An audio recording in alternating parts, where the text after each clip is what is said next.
Look at the title of this video. If everything is working, the green number should not stay the same. It should move.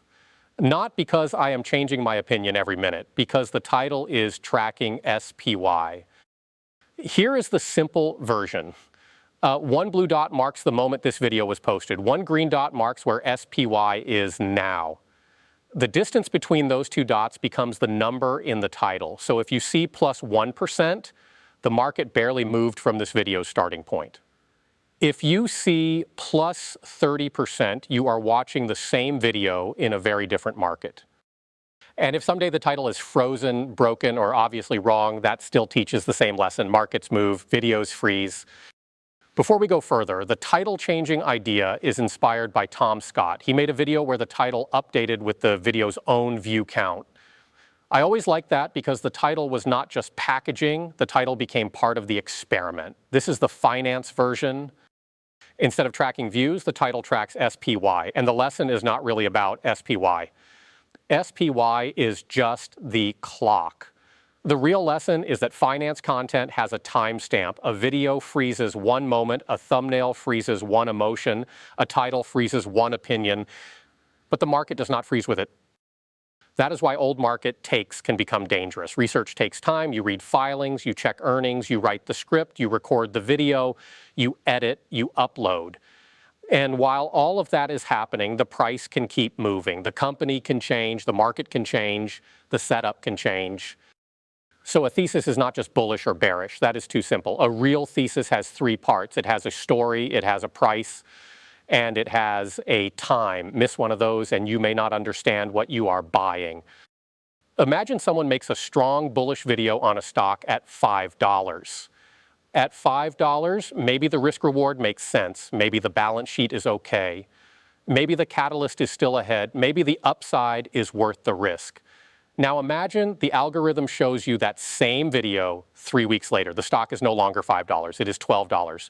The video did not change, the thumbnail did not change, the confidence did not change, but the setup changed. You are not watching the same trade anymore. You are watching an old argument at a new price.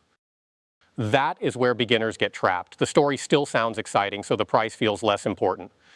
But price is part of the story. If the easy move already happened, the risk reward may be worse, even if the company is better.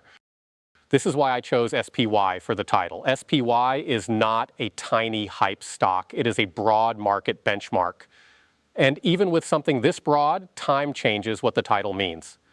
If SPY is up 1% since this video, the market background is almost the same. If SPY is up 30%, you are watching from a different environment. If SPY is down 25%, the whole market mood changed. Same video, different market, different question. Behind the scenes, the code is simple. A script checks the latest SPY price. It compares that price with the SPY price when the video went live. Then it asks YouTube to update the title. That is it. The title is just a small measuring stick. It says, here is how much the market price moved since this exact moment. To be clear, this tracks SPY price movement only. It does not include dividends. It is not total return. It is not a buy signal. It is not investment advice. It is a timestamp reminder. Every finance video has one, every chart has one, every valuation has one, every bull case has one, and every time price moves, you should ask whether the original argument still makes sense.